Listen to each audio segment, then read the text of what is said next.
It's Big Gator Band. I'm here. Are you ready to go down under for the Australian Open? What's up, guys? It's Big Gator. It is round one of the Australian Open. I'm super psyched. Yeah, as you can tell, I got my thingy on. Yeah, so welcome to the channel. My name is Big Gator. I am betting on tennis. You guys can like and subscribe to the channel if you like the picks. I appreciate everyone that got me to 50. Wow. I'm about to go so crazy for this channel. I did not think I would have 50 subscribers in a few months like this. Thank you guys. I'm very grateful for this. I'm going to keep it going. It's a Grand Slam, Australian Open.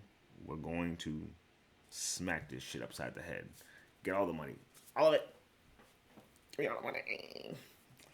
So, I'm going to go through everything. I'm going to try to be quick because today's set of the first round is not as good as tomorrow's set of the first round, as some of y'all might notice already.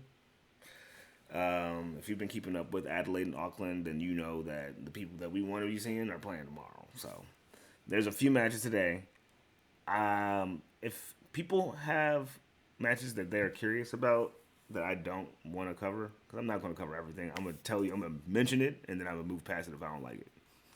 So if you're curious about the ones I move past, just put it in the comments, and I will tell you what I do think about that in further detail. But I don't really have any close eyes on it today. Tomorrow's going to be the bigger day, and I don't want to lose the money that I have looking forward to spending on for the matches I'm looking forward to today instead of tomorrow. So we're playing light a little bit today. Playing a bit smart since it's the first day, and we're going to get some money. That's all I know. So let's get into it. I'm Big Gator Band. Welcome to the channel. Like and subscribe.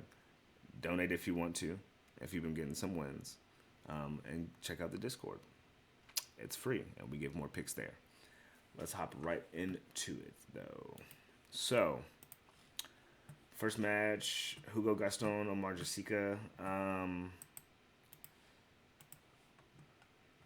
Never played each other before. The rank difference is 100. Gaston is 80, and Jessica is 180. But his form is at 18, and Gaston is at 0, which means that one is technically playing a bit better. He got smacked upside down by Rinky Hijikata. Omar did. And Gaston got beaten in 3 sets by Hoffman. So they're both going to be looking to play up because they're now qualified into the AO. So they got to play.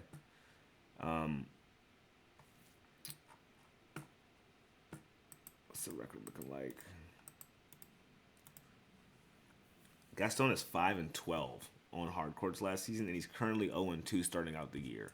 So Jessica is the same. He's 0-1, but he was 52-15 last season. So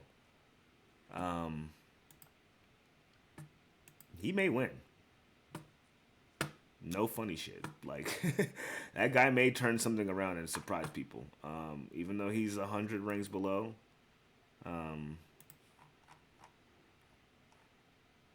And he looks like he's only been in M15 and M25 tournaments, excelling at least. Gaston, I'm pretty sure he got pretty far in Antwerp. Yeah, he got to the semis. Played pretty well too. He is left-handed as well. Don't know how Jessica will do against lefty, but his form is just better. So I would take the spread. Maybe 6.5 plus 6.5.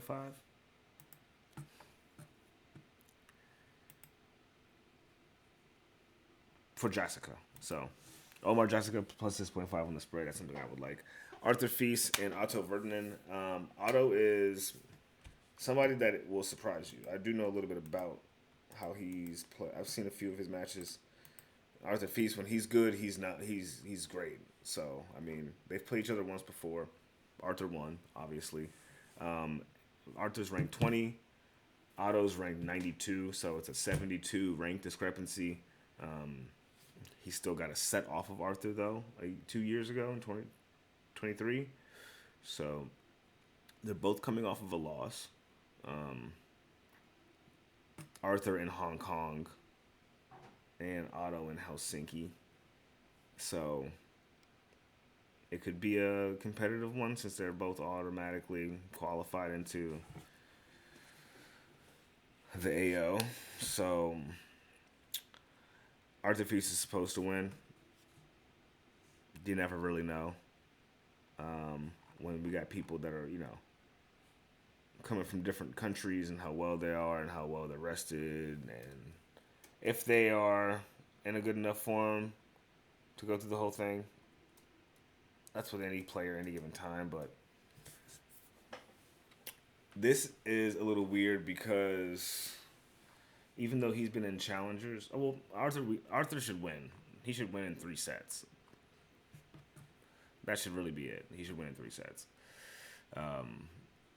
But like I said, that's not what I'm looking forward to today. I'm looking forward to the Opelka match and Onklin match. So Riley Opelka and Gauthier Onklin. I don't know. I'll get better at it. Mind you, guys, if you didn't know, make sure you're hearing me right now and clear. There are 3 out of 5 sets for Grand Slams. So your bets on the game spread are going to be very different now because there's an extra set added into it. So just reminding people that are betting on this tennis tournament, not anything else, because everything else will be different.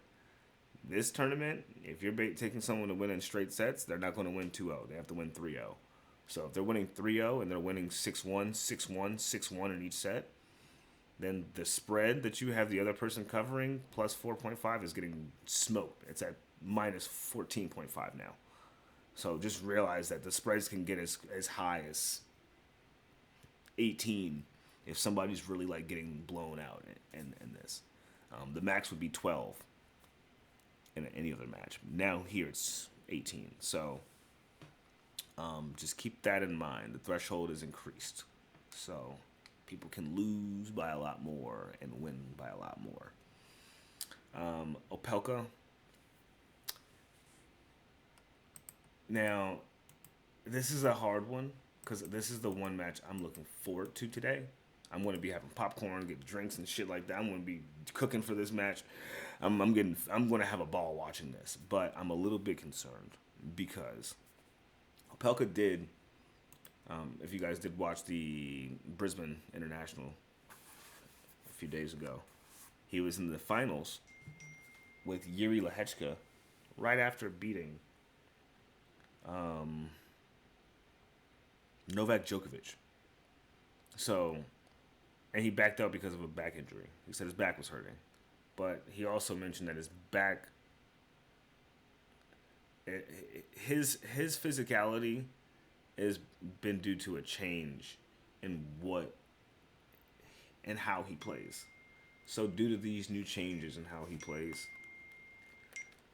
his body has to adjust to these new play styles, which has been leading to injuries. He's a big guy. He's 6'11", and the way he's moving now is a lot better. But I'm thinking that he might be putting more strain on his back in certain places to adapt to this new play style. So I'm hoping that he plays and he plays the whole match. And if he does, let's look at the stats against him and the other guy, right? So Gauthier Onklin, he's 23 from Belgium, ranked 236 with a 62 win percentage. He's 27-11 last season and 3-0 currently this year. He's won everything in 3 sets though, which means he's given up a set. His last match went 7-6, 6-7, 6-1 against Mac McDonald. That was 2 days ago in the qualification round. So Opelka didn't have to do that because he beat Djokovic, beat Pericard, beat Arnaldi, and he could have beaten Lehechka had he been in better shape and betterly physically fit. I think because he retired early in that match, he's going to play this one. And if he's going to play this one, I like him winning 3 fucking in straight sets. That's just how I'm feeling. That's how we feeling. That's how the Gator feeling. Big Opelka. Big Pelly Pal. Yeah. Mm-hmm. And he gonna do it for us too. Believe that. Believe that. Because I do. With all of my Gator soul. So we're gonna move on.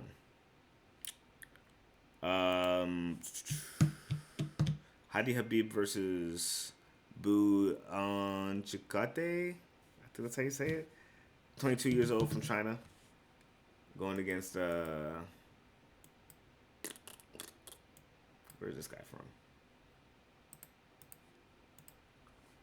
26 from Lebanon. They played each other once before, I believe last year. Yeah, in February. It went 6-4, 2-6, 6-3. Anchikante. How do you say his shit? Let me see. Unchakete. Okay. Bu Unchakete. Yeah, he won 6-4, 2-6, 6-3. Bu hasn't been playing very well recently. He's on a 3-match losing streak across 3 countries. Excuse me. And in every final set, this is really weird. Hadi Habib's first sets always end with him winning 6-4. And his last sets always end in a tiebreak. So far. I don't know what you're going to do with that information.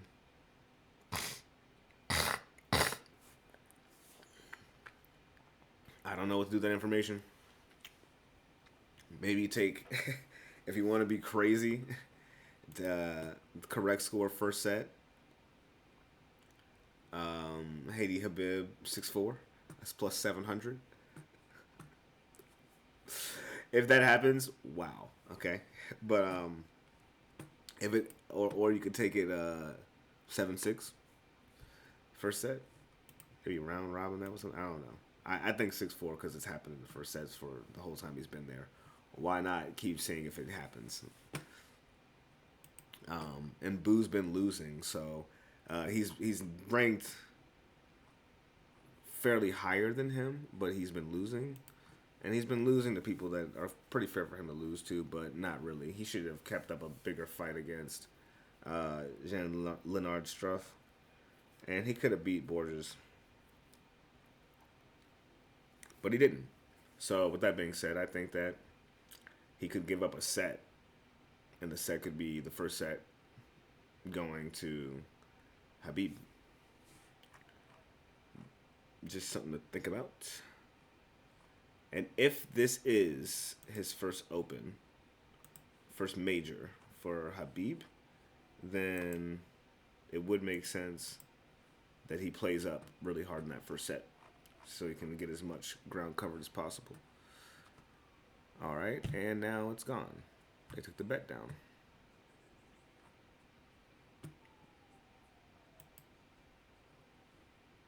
Cool. Nishikori and Monteiro, I'm not touching that. Those are 2 older guys. I will just see which one beats the other. Let's see.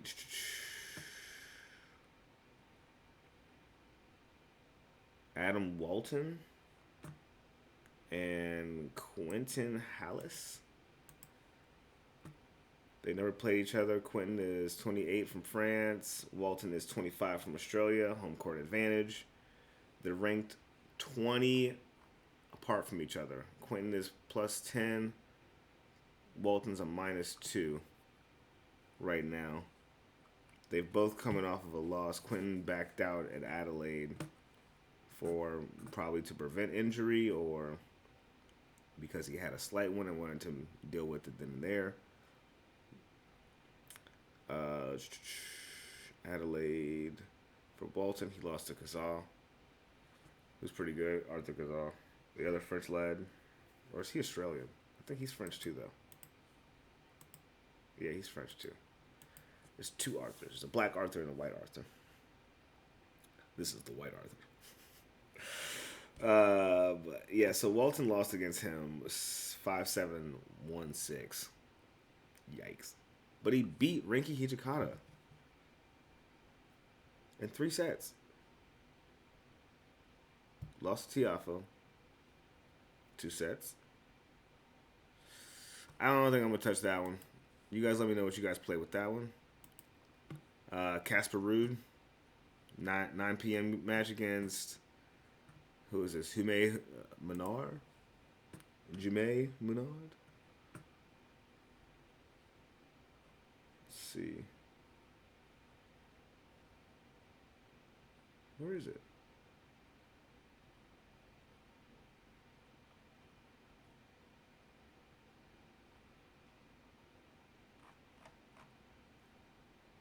Oh, there it goes.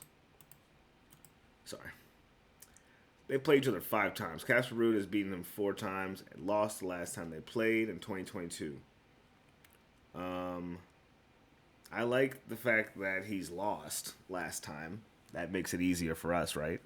Casper Ruud got to get his get back this game. The Norwegian Squeegeon got to beat Menard. You got to beat Menard. They've only really played on clay. Let's look at their stats on both hard. Let's look at both of their stats on hard courts. Ruud, the Ruud boy is at 21-10 last season. He's 2-0 on hard courts right now. Menard is 3-1 this season. I'm sorry. Last season he was 5-9, and this season he's 3-1. He plays majority of his matches on clay. He is a 51% winner on the hard courts, going against a 60% winner, which is Ruud. Casper Ruud has been as high as the rank number 2, which was 3 years ago. He's currently at number 6. Menard is currently the highest he made it to is 52. The current rank he's at is 61. So it shouldn't be no surprise. And it's also plus money to get Casper Ruud in straight sets as well. There should be no hesitation here. Casper Ruud in 3 sets.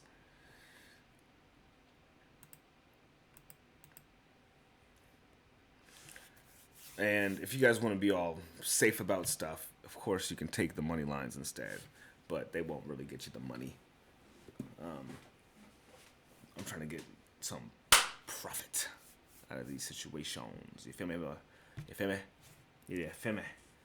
All right. What's next? We got, what is this? Pavel Kotov versus Jaime Faria. Something's telling me this is going to be a weird one. They got Faria at plus 138 and Kotov at minus 166. But, okay, they're 25 ranks apart. They've never played each other before. Jaime's younger, less injury prone, in a sense. Kotov is 26, so he's also young still. But his record on the hard courts is 9-11.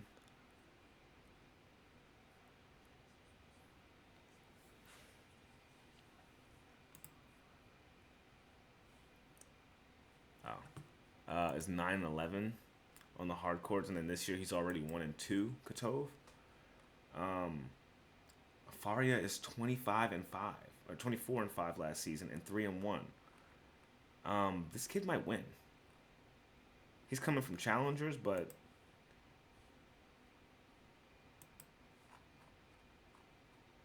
I've seen people ranked 25 ranks above below somebody and beating them before. I'll give you an example. Felix Auger-Aliassime versus Taylor Fritz. A few days ago. And he did the same thing to fucking Tommy Paul. Damn near. About 25. I mean, he's 17. Some odd ranks above him. But 17, 25, what's the difference? That's a big jump when you're near the top 10. And he beat them both. So that rank shit don't really mean all too much if you're playing like a boss. And Kotov is not. Despite him beating Valentin Royer, he would be on a 8-match losing streak, and Faria's on the polar opposite. So I like the money line for Faria today. That might be a little bit of a lean. A crazy play would be Faria and 3-1. As a crazy, I mean, I know it's crazy, but that's something that I think it could be. He might give up a set, but it could be 3-1 or 3-0, really, just because of how bad Kotov has been playing. But Kotov will still get himself a set, though. That's the only thing. He gonna get himself a set, so I think it might go 3-1. He'll get it close enough. Yeah, I like that. Obviously, money line though. If you want to keep it safe, which we may do, because I did talk about keeping it safe today. What are we looking like on time? 20 minutes. Okay. I'm going to try to speed it up a little bit more. The Nagal and Mahash match. Thomas Mahash versus fucking Summit Nagal. I watched him play against, I think, Mickelson. Nagal against Mickelson. He's good. But he couldn't beat Mickelson. So, if you couldn't beat Mickelson, there's no absolute way in hell that you're getting close to beating Thomas Mahash. Who, people are going to get at me probably in the comments about this. Thomas Mahash is about to beat Taylor Fritz in the United Cup. And I think he backed out because he noticed his potential. They were like, oh, no, you can do this. Let's just get you right for the AO. So I think he's about to get right for the AO. I think we're going to get him. Him winning 3-0 is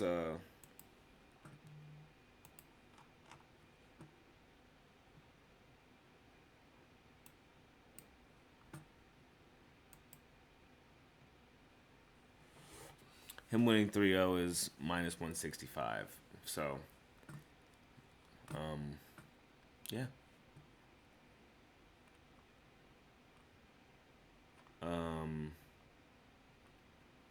Yeah. Mahash has been playing really well. I wouldn't even count that loss, Taylor Fritz, as a loss, because he was beating him and was about to take it. It was about to go to a third set, and he would have probably smacked him into the third set. And I love Taylor Fritz. Excuse me. But I'd be heavily surprised if Nagal ends up beating this guy. I would be. Or even getting a set on him would be surprising to me. So 3-0 for Thomas Mahash is what I'm feeling. Jerry Shank. Put in the comments, please, if you guys were a Jerry Shank fan until you saw how he just wasn't looking too good in that next gen final. Man. He was looking good. He had the chains on. But he wasn't tennising well, you know.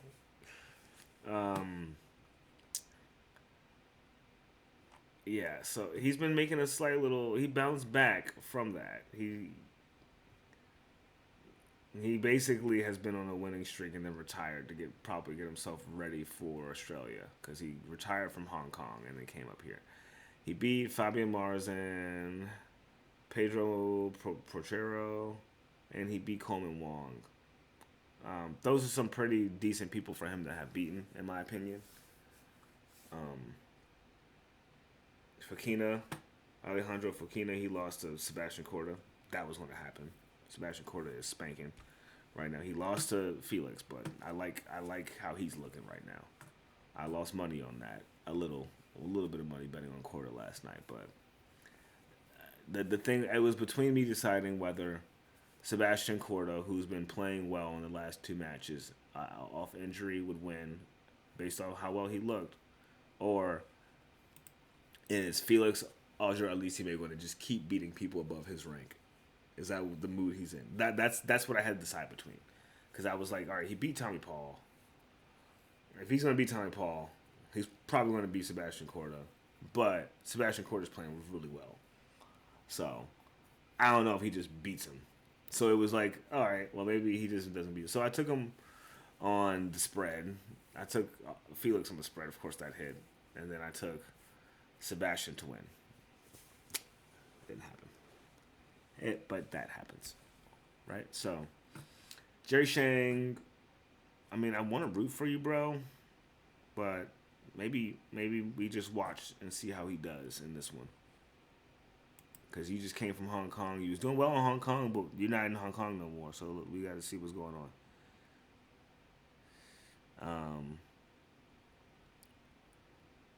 And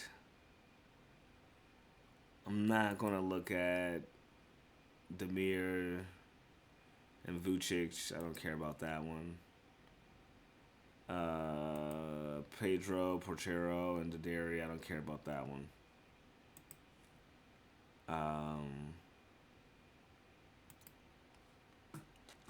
Aziz and Nishioka. Okay, let's look at that real quick. 29, 27 over the season, 17, 16, so pretty even. 3-2 for Nishioka. 49 and 31 over the season, 17 and 14 on hard, 3-1. Dugis Aziz. Ranked 230, and Nishioka is ranked 63. I'm not going to touch that.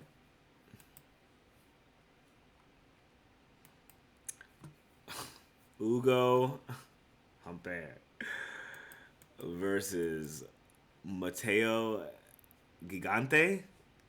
The dude's name is Giant. Bruh. He Italian with the last name Giant. Going against Ugo from France.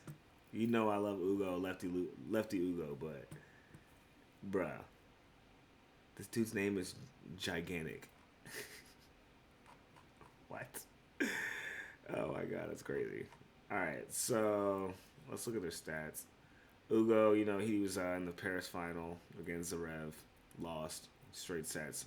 Got his ass whooped. Then came to Australia for the United Cup. Lost to Caboli, but beat Stricker. And then we have Matteo, who is just basically come here for the Open. For the AO. He's won straight sets in all of his qualification rounds, which is really impressive. Most people that have been in qualifiers given up a set in some way, but not this kid. Not this kid. Their forms are about quite similar. The only difference is that Ugo is top 15. So, top 15 player going against a top 150 player. It's pretty obvious. It should be an outright straight set win. I'm not going to touch it.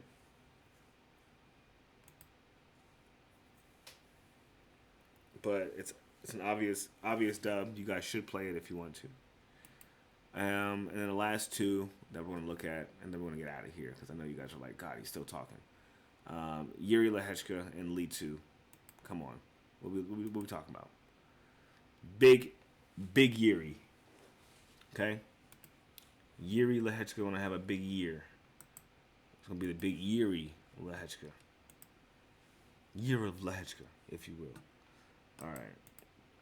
So, Lehechka's top 25. Lee 2 is top 180.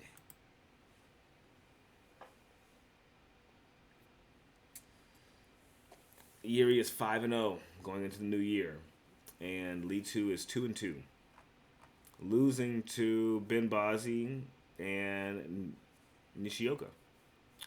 but beating James Duckworth and Lucas Klein in straight sets. I Yeah, you're not gonna be fucking with Yuri Lehechka with those stats. Yuri is, what is this, 18-10 last season, and he was 37-21, 65% win percentage. Hold on now, League 2 might get him a set though. Let me see. Has he been in? He loses in the first round of Grand Slams though. He didn't even qualify in Wimbledon, but in the U.S. Open, he qualified and got a set off Alcaraz in the first round. So I don't know. He seems to be playing up in these big opens. So maybe he does get a set off on Yuri. He's not gonna beat him, but maybe Yuri ends up winning 3-1. Who knows? But I mean, it would be more money if he wins like that. It'd be insane if he gets a set off Yuri Lehechka and still wins. But actually,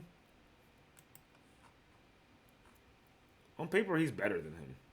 Like win percentage wise, like he has the potential to beat him pretty easily, Yuri Lehechka. But this other guy is just like his win percentage is higher than Yuri's, so it makes it so that he could keep up a good enough fight where he don't get just X'd out immediately. Ben Bazzi is the only person that really like whooped his ass relatively recently, and then Antoine Escoffier. Those are the only two people that like whooped him recently, and that was in November. Those were straight set wins. Every time else he lost, but he got him a set though. He gets him a set off before he gets out of there. He gonna get him a set. So, in his last 4 losses, he got a set. In 3 of them. And a Grand Slam, I think he does as well.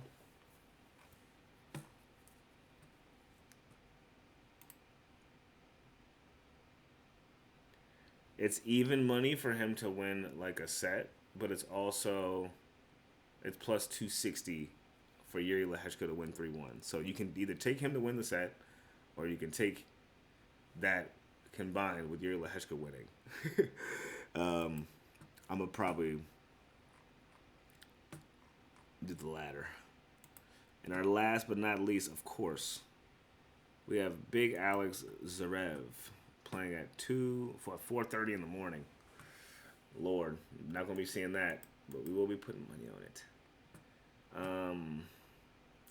And he's gonna be throwing around Lucas Pouillet. Oh, he played 6 years ago.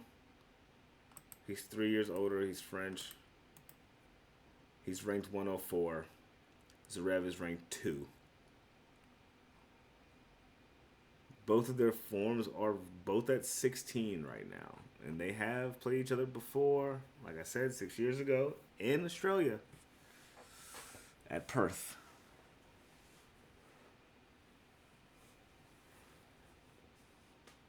Zverev lost the second set but won the first and the third. Pouillet lost to Bossa Veretti 4-6, 4-6. Okay. Jizhen Shang got a set off on Zverev. I think that had him a little bit like, man, what the fuck? Because he lost 2-6 and then was like, man, what the fuck? And then beat him 6-0 the next set, and then beat him 6-2 the next set. Man, wow. Talk about covering that spread wide open. Might be good to take him on the spread today. 8.5. He got to win 6-3, 6-3, 6-3. That's plus money. That should be a cakewalk for him. That should be a cakewalk for him, guys.